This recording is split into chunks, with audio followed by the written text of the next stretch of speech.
Pourquoi? Parce que les saints qui sont à Éphèse, on dit que l'église de Paul à Éphèse, c'était seulement 6 à 8 personnes.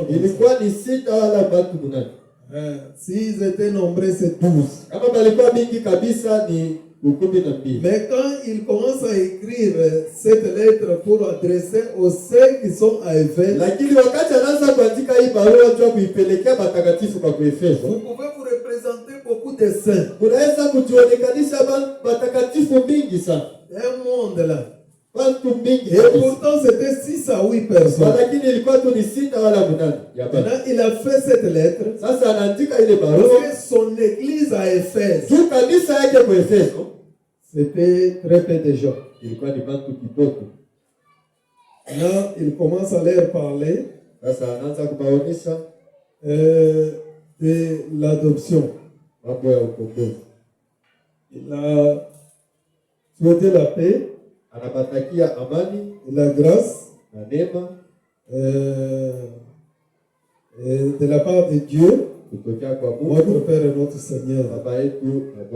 Alors, béni soit le Dieu, le Père de notre Seigneur Jésus-Christ. Il nous a bénis de toutes sortes de bénédictions spirituelles dans les lieux célestes en Christ. En lui,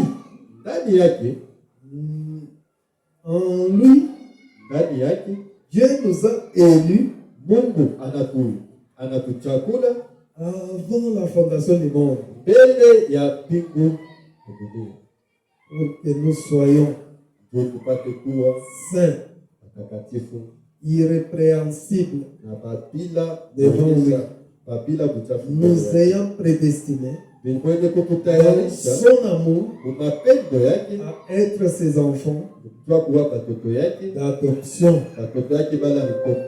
Nous sommes des enfants d'adoption. C'est-à-dire on nous adopte. Nous sommes adoptés dans la famille. Donc nous sommes adoptés dans la famille de Dieu. Maintenant, si vous regardez bien, depuis que j'ai commencé, j'ai dit que nous avons pris Pâques. Et la première Pâques a été prise en Égypte. Et quand ils ont pris Pâques, c'était pour qu'ils puissent avoir de la force de pouvoir marcher pendant 40 ans dans les déserts. Maintenant, nous aussi, mon frère Branham dit que toutes ces choses-là, c'était seulement les antitypes, ça montrait ce qui allait se faire. La réalité, c'est aujourd'hui. Est-ce que vous avez pris Pâques réel? Est-ce que les gens du Mont Tabernacle ont pris la vraie Pâques?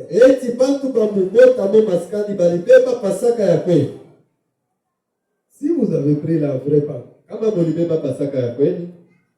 vous devrez voir votre vie s'améliorer spirituellement. Parce que j'avais voulu même voir les autres reprendre leur baptême. Parce que si ta vie n'est pas tellement alignée à ce que la parole dit, tu peux même te rebaptiser, te faire rebaptiser. Tu peux te faire rebaptiser. Parce que le baptême que tu avais pris n'a pas réellement amené un grand changement. Alors quand on prend part et on quitte l'Égypte, on quitte le plaisir de ce monde, on quitte la mondanité, nous nous avançons maintenant déterminés pour atteindre Canaan. Mais on a vu au cours de notre parcours là, lakini tuliona mwenendo yetu ile, il y a eu des obstacles devant les enfants d'Israël. Nous aussi, nous avons beaucoup d'obstacles. Nous avons des épreuves. Nous avons des attaques. Ce n'est pas facile pour nous. Alors, nous devons avoir les regards fixés à notre serpent d'airain pour que les morsures de ce serpent venimeux ne puissent pas nous amener à la mort. Parce que nous ne voulons pas mourir. Nous voulons vivre. Alors, le livre des Éphésiens, c'est un livre d'adoption. C'est un livre où le grand Paul exprime. Mais Josué, lui, dans son livre, il est, quand ils ont traversé le Jourdain, quand ils sont entrés en Canaan, il a commencé à placer chaque enfant d'Israël dans son domaine. Chacun dans son domaine.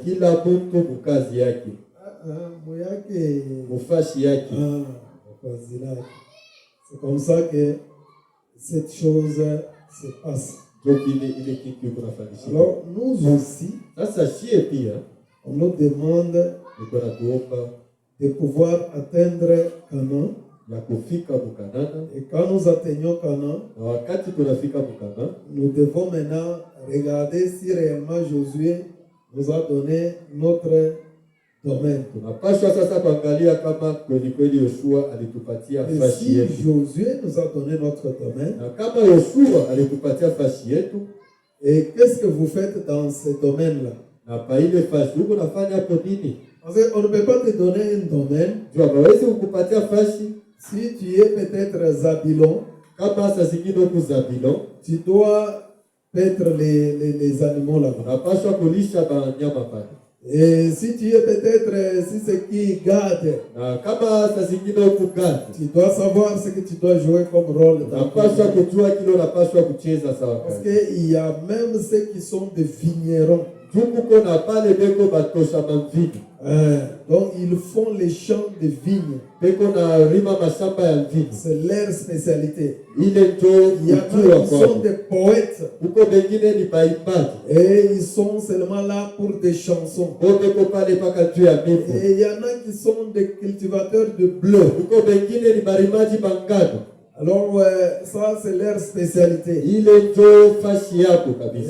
il y en a qui sont là-bas peut-être pour la chasse ou autre. D'autres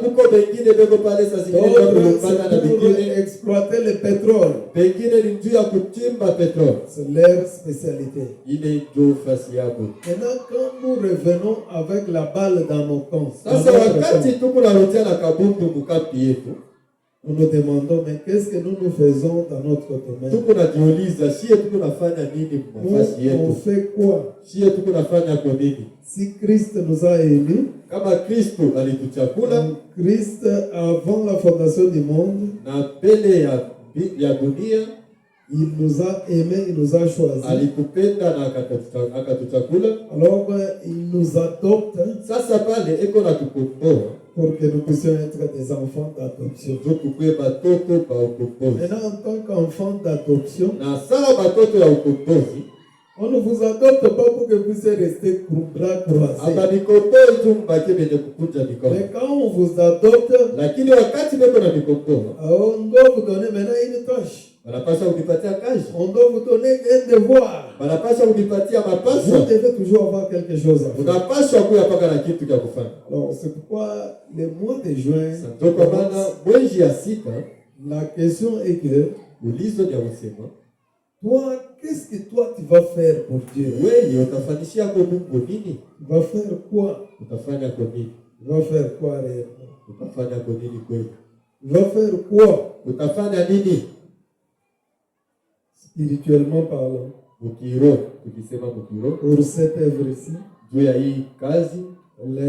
Tout ce que nous essayons de faire ici sur la terre. Na vyote vyenye tuko natuma kufanya hapa bulongo. Il va faire quoi? Utafanya kwa nini?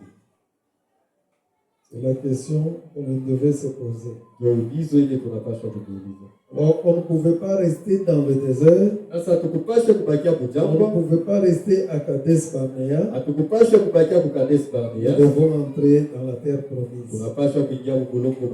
Et nous devons vraiment, quand nous sommes dans la terre promise, et nous devons maintenant savoir manger le bleu du pays. La nourriture solide. Alors, frère Branham ici parle, c'est ce que je vous ai toujours dit. Paragraphe 6. Enseigner la Bible, généralement, c'est un peu dangereux. Enseigner la Bible, généralement, c'est un peu dangereux. C'est un peu, vous savez, comme de s'aventurer sur un terrain glissant. Tu joues sur un terrain glissant.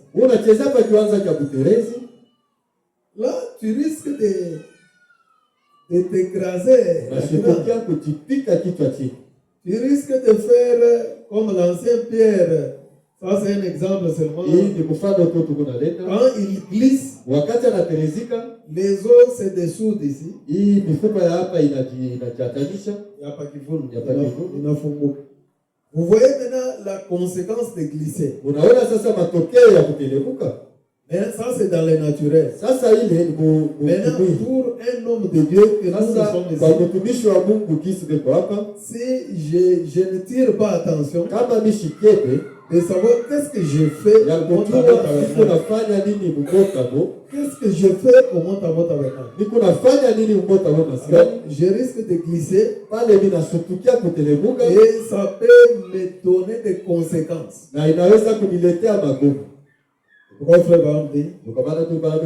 C'est dangereux.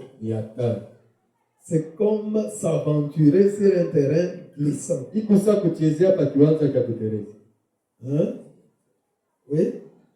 Adoption du 15 mai 1960. Je suis au paragraphe 6.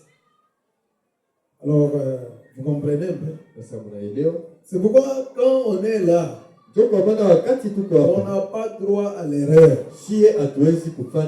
On n'est pas là pour dorloter les gens. On n'est pas là pour chercher à ce que non, les gens vraiment deviennent nombreux. Comme maintenant là, j'ai dit nous entrons en Canaan. Nous parlons maintenant aux enfants adoptés. Nous parlons aux vaillants. Josué et Caleb. Nous ne parlons pas à tous ces paresseux qui sont restés dans le désert. Tous ces paresseux qui sont restés de l'autre côté. Nous parlons maintenant aux hommes matures et aux femmes matures. Donc on doit arriver à des choses un peu profondes. Mais nous sommes David au point où nous en sommes. Et à l'heure qu'il est, il serait peut-être bon d'amener un peu l'Église à ce que je considère comme une pleine compréhension. On doit amener l'Église à ce que Branham comprenne comme une pleine compréhension.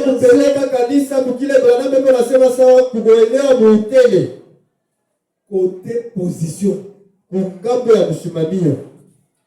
C'est-à-dire l'Église doit connaître.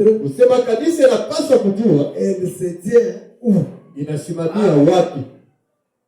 Parce qu'il y a aussi une prédication, notre position en Christ. On doit savoir comment nous nous tenons en Christ. L'Église doit arriver à une pleine compréhension.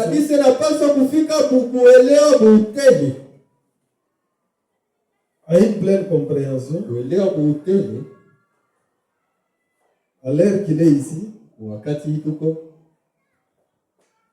Comprendre quelle position nous avons. Et ce que nous sommes en Jésus-Christ. Et parfois je trouve que la prédication c'est quelque chose de merveilleux. Mais je crois que parfois frère Belair, l'enseignement va plus loin. C'est un peu particulièrement pour l'Église. Alors nous autres ici, on a été enseignés.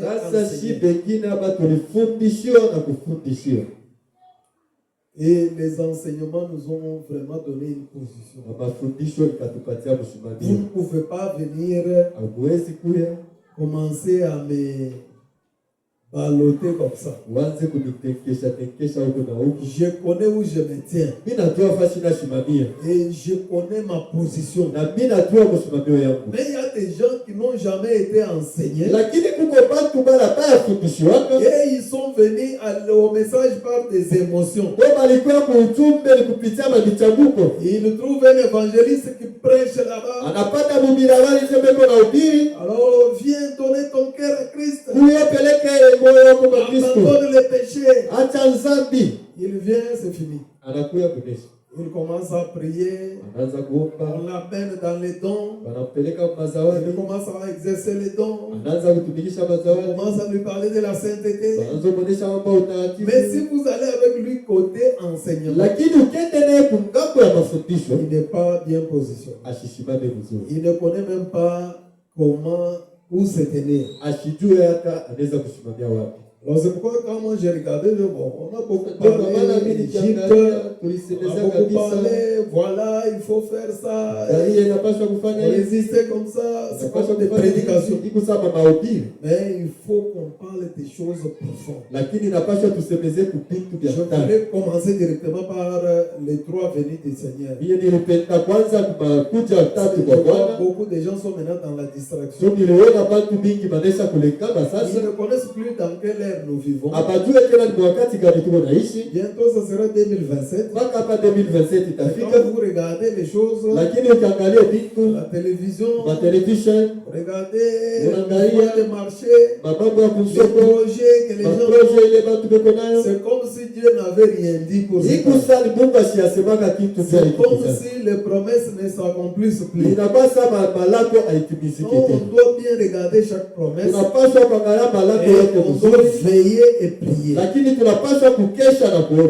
c'est pourquoi aujourd'hui,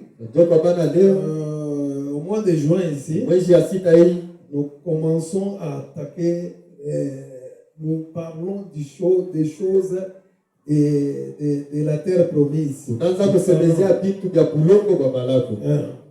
Paul dit,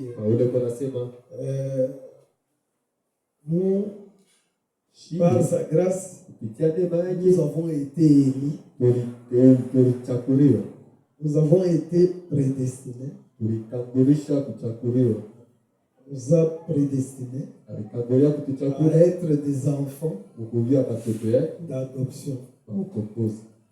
Parce qu'il y a des enfants qu'on peut adopter. Moi, je prends cet enfant au campus. Nous supporter les études. Et ça sera toujours mon enfant comme les autres. En lui, nous sommes aussi devenus héritiers. Ayant été prédestinés suivant la résolution de celui qui opère toutes choses d'après le conseil de sa volonté.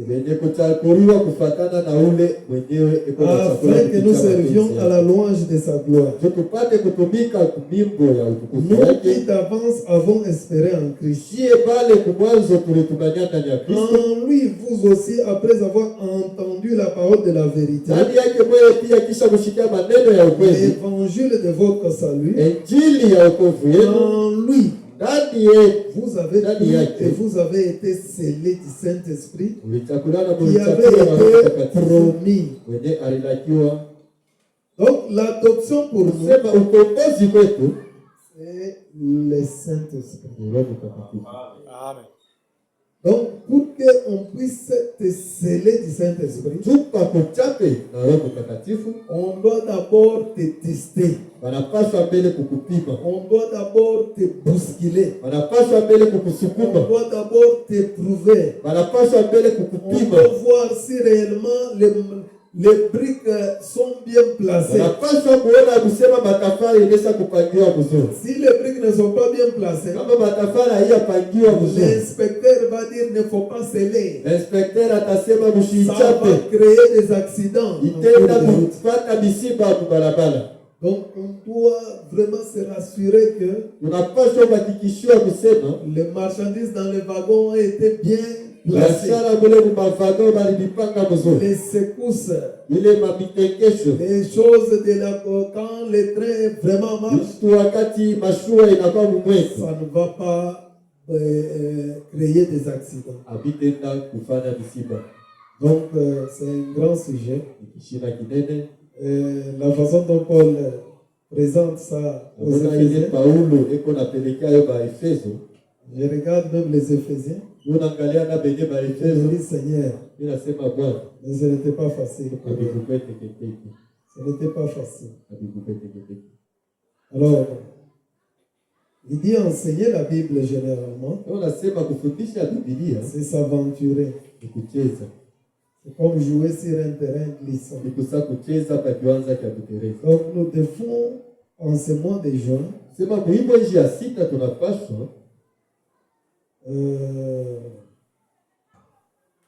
regarder les choses d'une manière autre.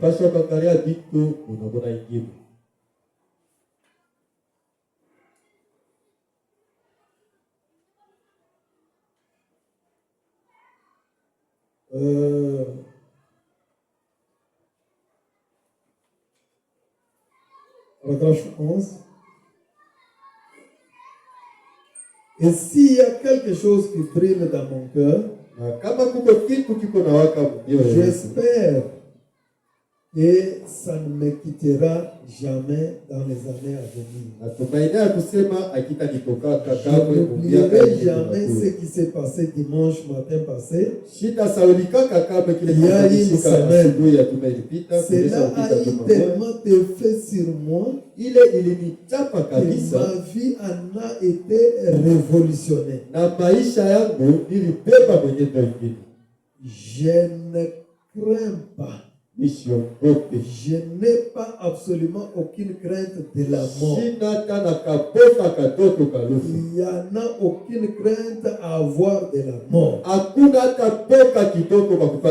aurait pas pour vous non plus. Si seulement vous compreniez, maintenant, peut-être que si il vous faudrait en avoir l'expérience pour le savoir. Parce qu'il n'y a aucun moyen de l'expliquer. Vous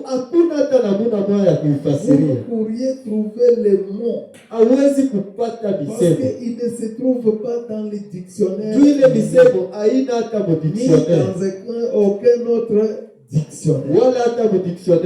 Il s'agit d'une éternité. Pas d'hier. Pas de demain.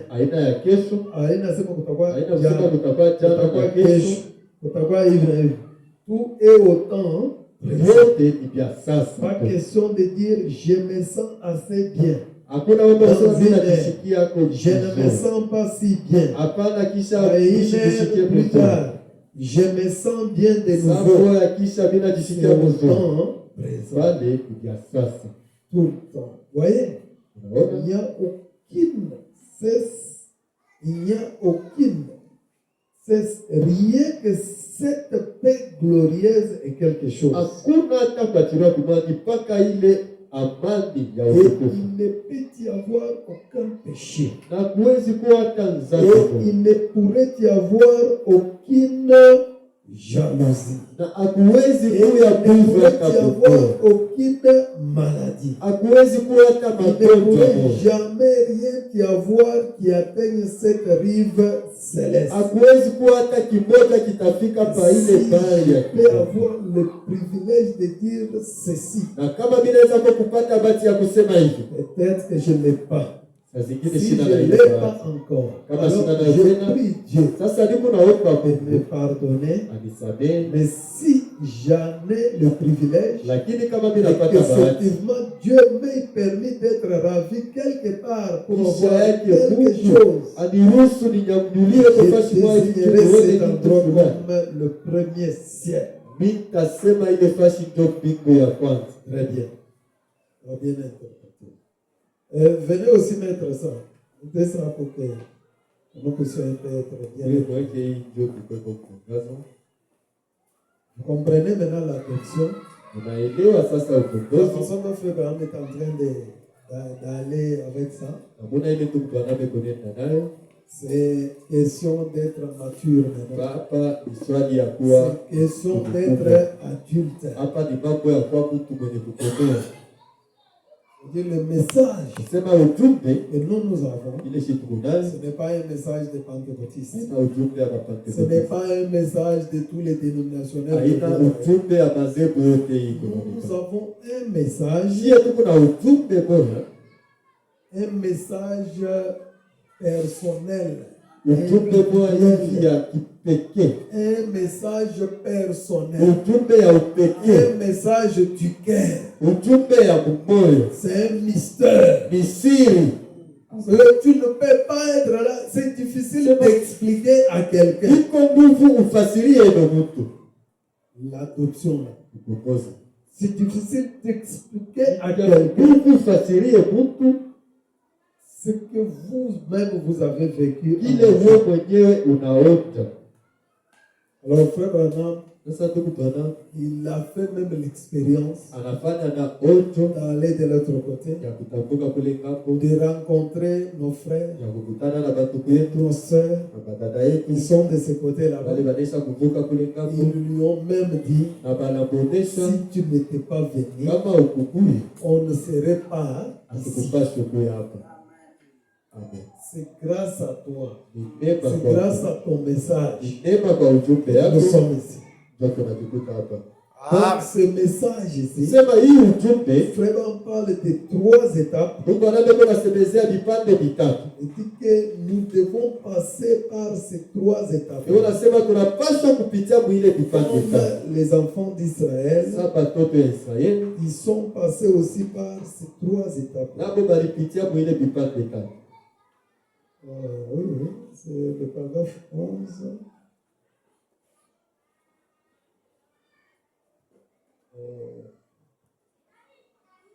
Oui, le paragraphe 11.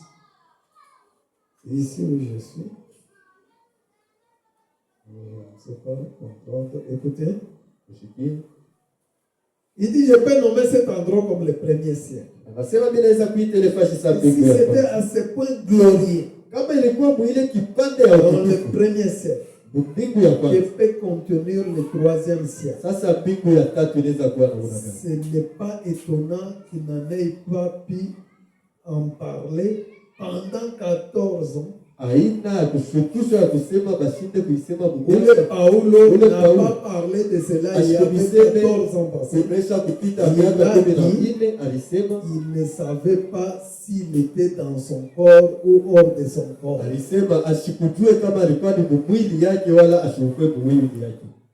Amen. Vous devez arriver à une expérience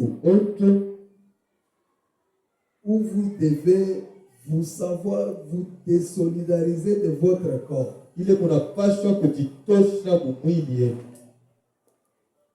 pour que vous puissiez vivre la meilleure expérience. Tupate kuishi oto mzuri. C'est pourquoi j'ai toujours dit quand nous chantons les brebis connaissent ma voix et mon chemin, sauti yangu na barabara yangu, par où je les mènerai un jour. basi ile itabapelekaka siku nyingine. C'est-à-dire c'est une voie où tu pars, Nimesema ni barabara yenyewe tu arrives dans la présence de Dieu, unafika kuwepo ya tu Mungu, parles à Dieu, unasumbuliwa na tu Mungu, rentres. unarudi. Et demain encore si tu as un besoin, Kesho tena kama kuna tu hitaji, pars, unaenda, tu arrives dans la présence de Dieu unafika kuwepo ya et Mungu, puis tu rentres. kisha unarudi. Mais un de ces 4 matins, Lakini kwa asubuhi tu moja dois aller ukenda pour ne plus rentrer. na utarejea tena, Tu pars pour du bon. unaendelea Voilà, yote. maintenant c'est lui qui connaît faire la sortie de ses corps. Sasa mwenyewe ule anajua kutoka Parce muhimu. qu'on ne peut pas aller dans la présence de ce grand être avec ses Hatuwezi corps. kwenda muwepo ya ule kiumbe Parce que kichatu. les corps ici nous empêchent beaucoup de choses. Hii mwili kunatushindisha kuvitu vya mingi. Frère Branham dit qu'il y a des gens qui passent Nuko ici. nani wanasema kuko batu beko Il y a napita des hapa. saints qui passent ici, Kuko na matakatifu wale beko qui napita font hapa. des choses. Beko nafanya vitu. Nous, mais la façon de les voir, Lakini namuna ya kupaona, parce que nous sommes dans ce corps de péché. tuko kuibu Ce ya corps sana. nous empêche de le voir. Hii mwili Ils kunatushindisha ne sont kupaona. pas loin de nous. Hapana mbali na Il dit sisi. dans peu de secondes, Ndio nasema dakika kidogo nous allons être de l'autre côté, tukiingia kule ngambo, en train de nous embrasser. tunaanza avec Dieu. kupokeleana na mapendo yetu. C'est qu'ils ne sont pas très loin de nous. Kusema hapana mbali kabisa na shida.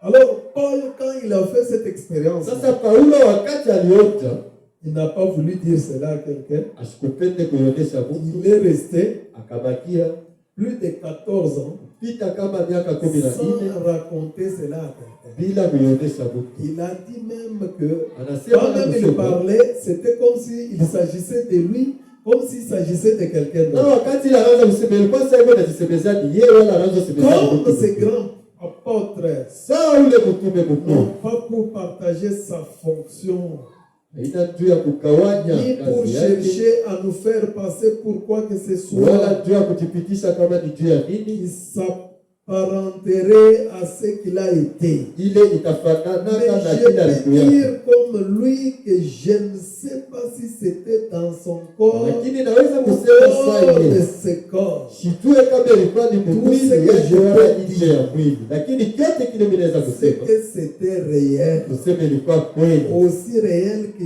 je vous regarde en ce kweli, moment. mpaka hivi niko naniangalia kwa hiyo wakati. Amen. Donc, ce pays-là Sema ile nchi existe. iko hapo, C'est un pays ni nchi de ressuscité. ya pale bakufufuka. Ce pays-là est Ile réel. nchi ya kweli. Maintenant, il faut toujours faire une expérience pendant que tu es ici. Sasa inapaswa mpaka kuonja wakati ukaliki De hapa tenter d'abord d'arriver na là. kupima hapo kuingia kule. Il dit, Wanasema 13. Je m'étais toujours posé des questions là-dessus. nilianzaka mpaka kujiuliza Pour pale ile savoir mambo. si j'allais voir en passant un petit nuage qui flotte Sema ou un esprit nilipaswa et que je kuota dirais voilà frères et sœurs, na nilipaswa c'est kusema Charlie et Nelly, hiyo ndugu dada c'est frères et Isali na sœurs Nelly sponsors ni ndugu qui sponsor. passaient là-bas. Wale wana- Ça m'a toujours intrigué. Ile inanyangaishaka Si mpaka mes yeux sont dans la tombe wakati macho en yangu train de iko pourrir, katikati de ya se kuoza décomposer, ya si kuoza, mes oreilles ne sont plus là kama pour masikio yangu haina hapo entendre, tena juu ya si kushikia, mon sang a été complètement retiré kama damu yangu et yote qu'ils m'ont ikauka embaumé na bananyambome et qu'il est dans les eaux, na iko dans la terre, kumifupa et que mes facultés mentales, na les cellules de mon cerveau, milango yangu tout yote ça, na servo yangu c'est terminé. yote vinamalizika. dans ce cas-là,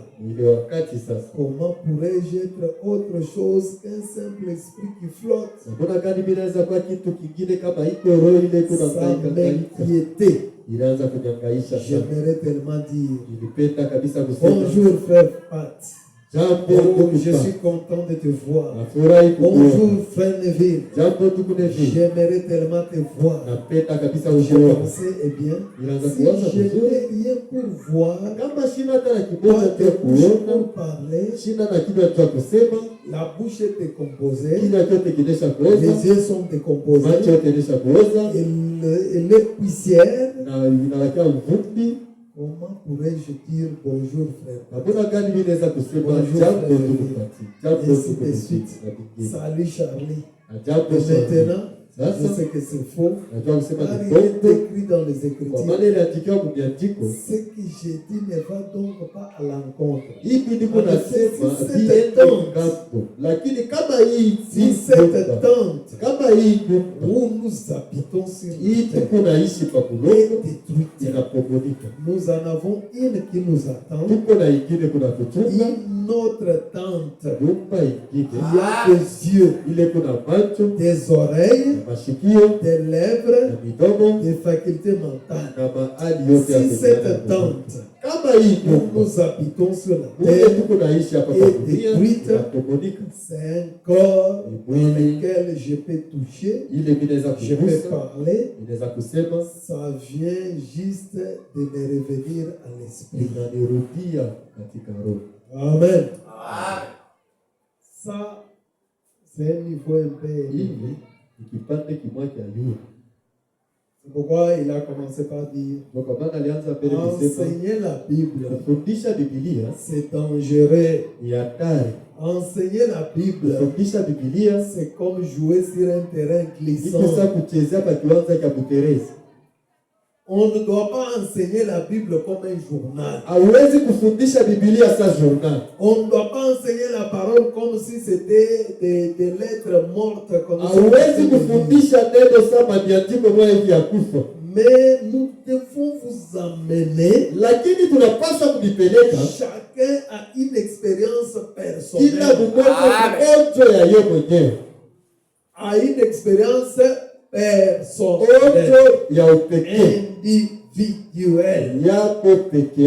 Toi-même, tu expérimentes.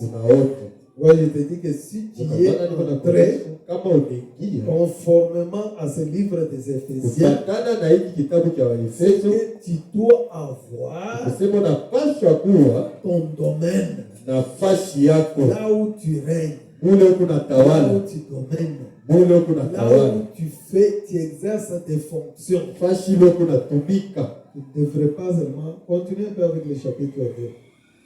Éphésiens, chapitre 2. Parce qu'il a dit les 3 premiers chapitres. Peut-être jusque là, tu ne m'as pas encore bien compris. Mais tu vas me comprendre. Chapitre 2. Souris, premier chapitre. On est deux. Vous étiez morts par vos offenses et par vos péchés. On est bien. Donc, auparavant, nous étions des morts. Allez-y. Dans lequel vous marchiez autrefois. Tout était même dans la mort. Selon le terrain de ce monde. Selon le principe de la puissance de l'air. Donc,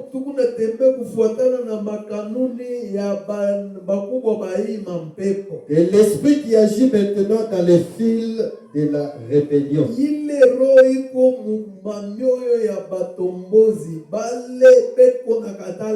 Tous ces gens que vous voyez venir remplir les chaises, ce sont les gens qui sont possédés par cet esprit-là de rébellion. C'est qu'ils ne sont pas libres de se soumettre à l'ange qu'on a placé devant eux. Donc Satan leur pointe une direction. Pendant que Frère Branham nous pointe une direction, Satan leur pointe une autre direction. Vous comprenez? Disait, nous tous aussi, nous étions de leur nombre. Et nous vivions autrefois selon les convoitises de notre chair, accomplissant les volontés de la chair et de nos pensées. Alléluia. Non, mais cet homme ici. Parce que quand j'ai commencé à méditer sur ça, Seigneur, nous avons été bénis jusqu'à aujourd'hui quand on a exploité le livre des Hébreux. Jusqu'à aujourd'hui, ça a beaucoup changé. Le livre des Hébreux. Mais aujourd'hui encore, il veut nous amener en profondeur dans le livre aux Éphésiens. Je crois de tout mon cœur que nous serons bénis. C'est que tous ces gens-là que vous voyez là dehors, ils s'opposent à ce que Branham dit. Ces gens-là, ils sont possédés par un esprit de rébellion. Et nous étions par nature des enfants de colère, comme les autres. Donc, yo vile turuwaka batoto akasilani donc ni mambo yote ushirika twende. Mais Dieu qui est riche en miséricorde, notre grâce, Dieu qui est riche en miséricorde, à cause du grand amour dont il nous a aimés, mapendo kubwa ile alitupenda nayo, nous qui étions morts par nos offenses, nous a rendus à la vie avec Christ. C'est par grâce que vous êtes sauvés.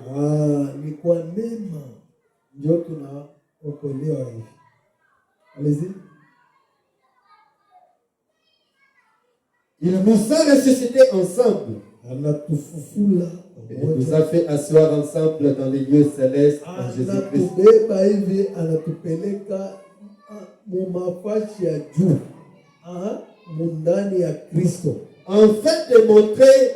Afin de montrer dans les siècles à venir l'infinie richesse de sa grâce. Alléluia. Par sa bonté envers nous en Jésus-Christ. Alléluia. Amen.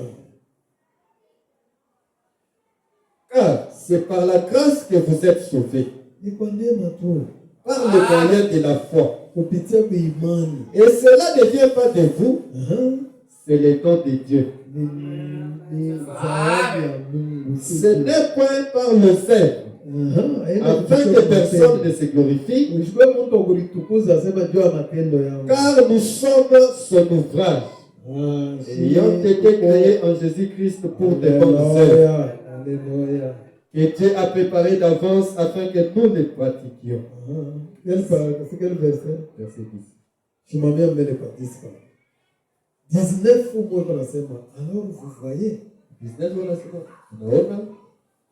la mort n'est pas un amoindrissement complet de nos facultés. Alors que nous plairons, que nous gémissons, que nous nous lamentons sur la tombe, et nous fait seulement changer de demeure. La mort nous fait changer de demeure. Elle nous emporte d'un endroit à. Alléluia. La mort nous emporte d'un endroit.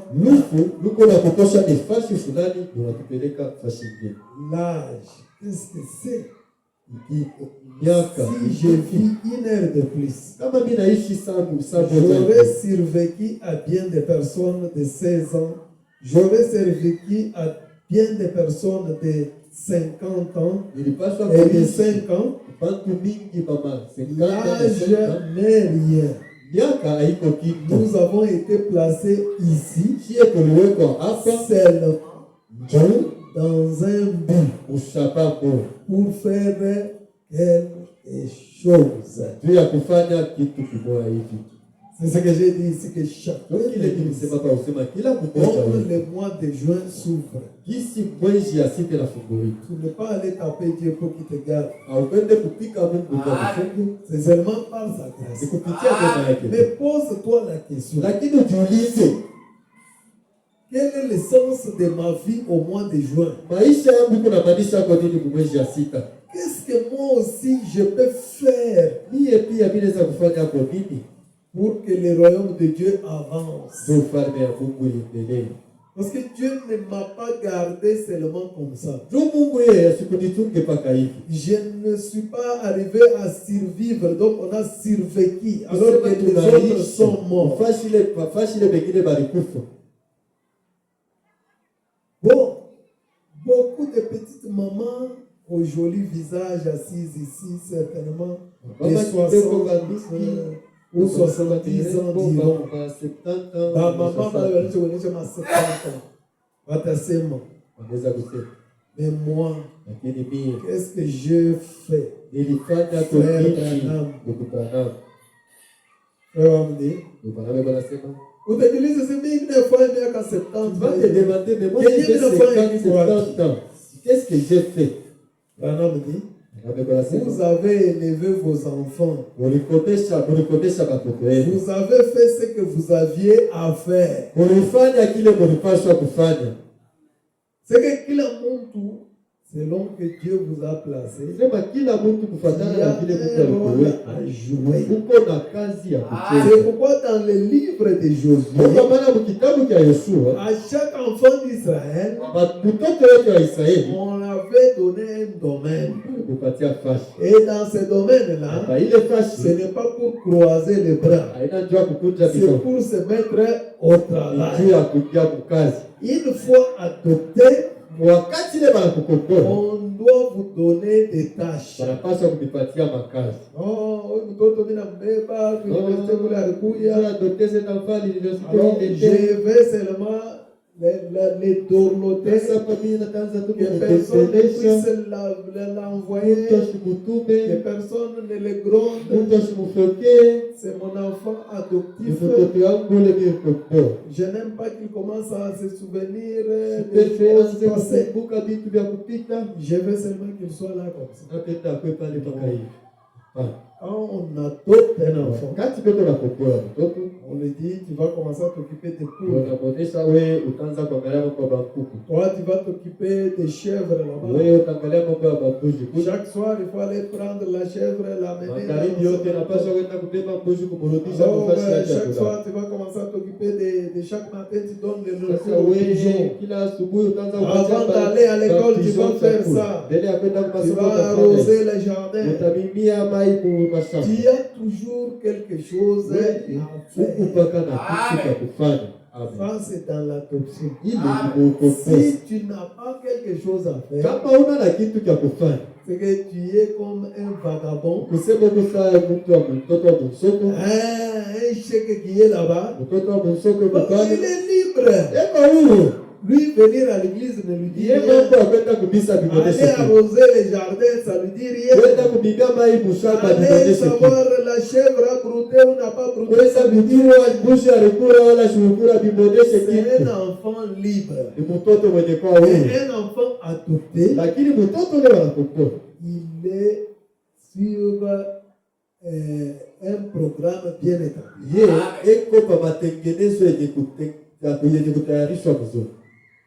La sœur l'a dit, frère, qu'est-ce que j'ai fait? Vous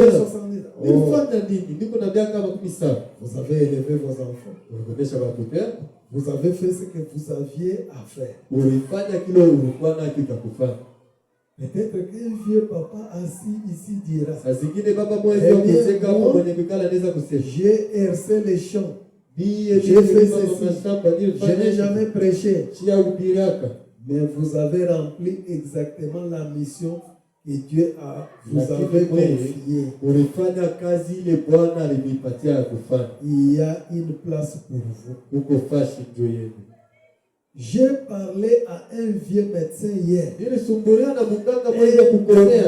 Mes amis médecins, mes copains âgés de quelques années. Moja wa marafiki yangu benye kukobala mu miaka makumi sa belle-sœur qui est ici à l'église ce soir, elle s'inquiétait un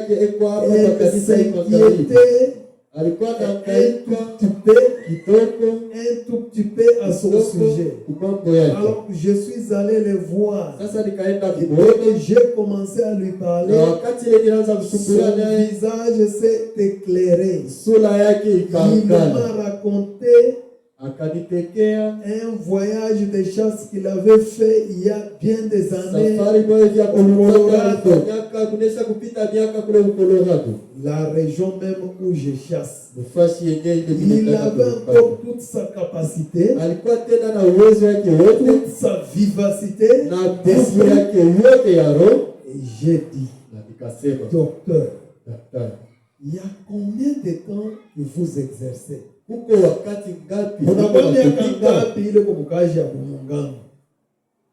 a dit, tu étais encore au sein. Tu étais encore au sein, ou soit tu étais encore dans le ventre, peut-être tu étais encore petit. Et au fond de moi, j'ai dit, bien des fois il a dit, j'ai exercé ma profession, je parlais avec mon beau-père, j'accrochais les sacoches de sel à mon cheval, je prenais ma petite trousse, je marchais. J'ai dit, oui, en longeant les bords des ruisseaux, à 2 heures du matin, 2 heures du matin, avec votre lampe de poche, vous essayez de trouver la maison où un petit enfant avait mal au ventre, ou celle où une mère était en travail. Il a dit, c'est vrai. J'ai dit, vous savez, docteur, je crois au-delà de la frontière entre la vie mortelle et l'immortalité. Dieu a une place pour les bons vieux médecins.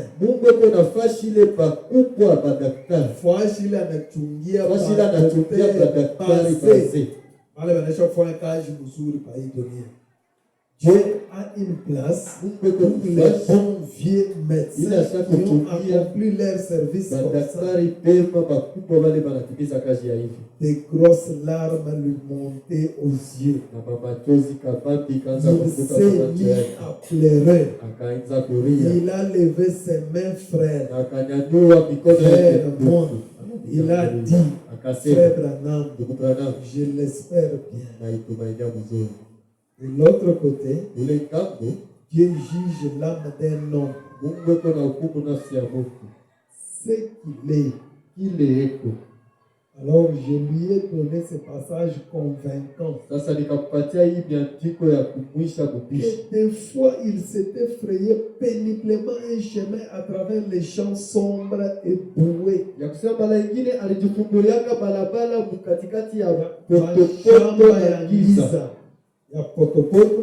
La nuit, en voulant aider quelqu'un, peut-être qu'il n'en retirerait même pas un sou. Mais ça ne fait rien. J'ai dit, Jésus a dit dans les Écritures, heureux les miséricordieux, car ils obtiendront miséricorde. Et c'est vrai. Donc ce soir, nous voulons placer l'église. Ce soir, nous voulons placer l'église. Non, adopter l'église. Placer, c'est-à-dire adopter. Nous voulons prendre chaque personne, l'adopter dans le royaume. Nous voulons placer l'église. Pendant ces 3 leçons, si Dieu le permet, voir comment et à quoi regarder ce que nous sommes. Nous allons commencer au chapitre 1er du livre de l'épître de Paul aux Éphésiens. Et nous prendrons les 3 premiers chapitres pour notre prochaine leçon. Nous allons essayer de prendre un chapitre par soir. Ce soir, mercredi et dimanche, Éphésiens chapitre 1. Maintenant, alors que nous ferons ensemble cette étude, j'aimerais dire ceci, que l'épître aux Éphésiens est parfaitement comparable au livre de Josué. Les Éphésiens, l'épître aux Éphésiens, maintenant souvenez-vous, si nous arrivons d'aller un peu à l'encontre de votre enseignement, alors pardonnez-nous et soyez patients avec nous un moment. Avant d'aborder cela, demandons-lui de nous aider alors que nous pouvons la comme il me reste quelques minutes, ici, c'est le bleu du pays. C'est la nourriture aux adultes. Si tu n'as pas encore, tu n'es pas passé par la mer Rouge. Tu n'es pas passé par les déserts, les sables brûlants du désert. Tu n'es pas passé par les eaux amères. Tu n'es pas passé par Kadesh Barnea. Ici, ce n'est plus ta place. Ici, c'est un endroit de s'expérimenter. Les gens qui sont passés par des épreuves, des moments difficiles, Dieu les a fait passer par les étapes, les 3 étapes. C'est ici où vous devez être sûr que si la mort arrive, je n'ai pas tremblé, je n'ai pas beaucoup m'agité. Je connais déjà que je suis déjà, il y a un corps qui m'attend, où je peux aller directement commencer à communier avec mes bien-aimés.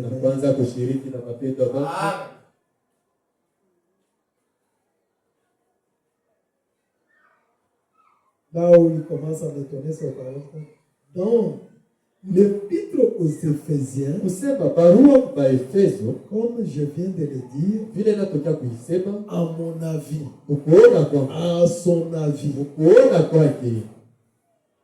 c'est un des livres le plus important du Nouveau Testament. C'est un des livres les plus importants du Nouveau Testament. Est-ce qu'on peut dire amen? C'est un livre très important.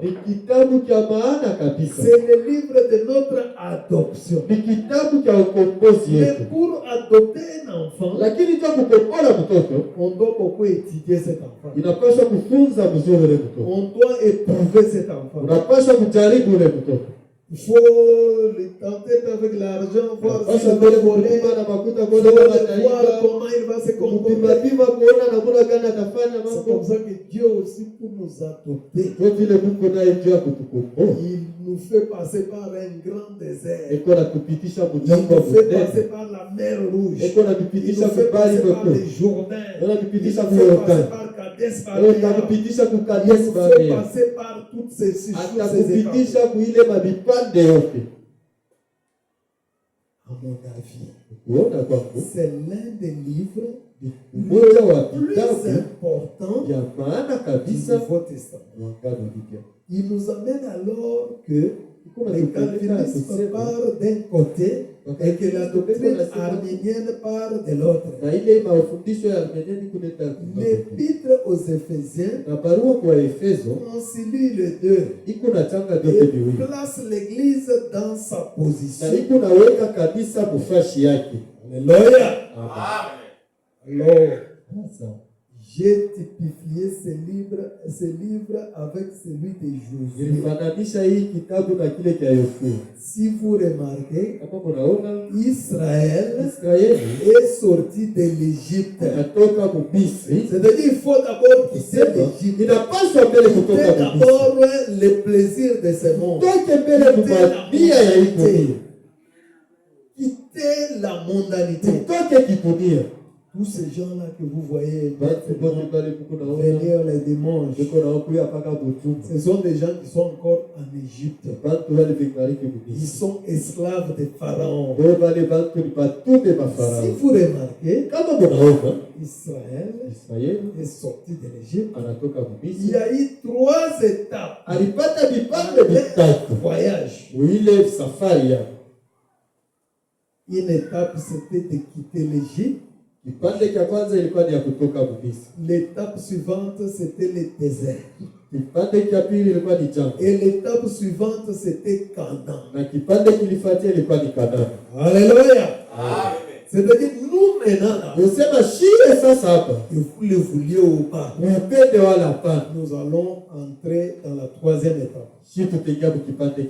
J'ai assez parlé de l'Égypte. J'ai assez parlé du désert. Maintenant, nous parlons aux adultes. Nous parlons aux gens qui ont expérimenté les premiers et les 3e siècles. Tu n'iras pas à un endroit où toi-même tu n'as pas encore expérimenté. Le pasteur ne peut pas vous amener à un endroit où lui ne peut pas. C'est pourquoi frère Abraham dit que tout ministre, avant de passer derrière la chair, doit faire une expérience. Derrière les buissons et derrière le désert avec Moïse. Tu n'as pas encore aucune expérience. Mais tu veux seulement commencer à dire non, je vais prêcher. Non, moi, le ciel, j'irai au ciel. Tu vas aller dans quel ciel? Imaginez, tu as été adopté. Avant d'être adopté, tu dois passer par les 3 étapes. Tu dois d'abord quitter. Tu dois passer par la terre, le désert. Et puis, tu dois maintenant entrer dans Canaan. Et il dit que Canaan ne représente pas l'âge du millénium. Canaan représente seulement l'âge du vainqueur. Alléluia. Amen. La dispensation de la victoire. Parce qu'en Canaan, il se tuait, il brûlait des villes et il s'en emparait. Il n'y aura pas de mort dans le millénium. Mais au Canaan, nous continuons le combat. Nous allons encore attaquer. Nous allons encore faire des choses. On ne croise pas les bras en Canaan. Amen. C'est-à-dire ici, pour être adopté, il faut vivre d'abord une expérience. Il faut passer par les étapes. Il n'y a pas de raccourci. Beaucoup de gens sont dans la distraction. Ils commencent à penser qu'aller à l'église, c'est tout ce qu'il faut. Bon, si je soutiens l'œuvre, c'est tout ce qu'il faut. Donc, chacun de nous est appelé à vivre une expérience personnelle. Une expérience individuelle. Pour que Dieu puisse t'adopter.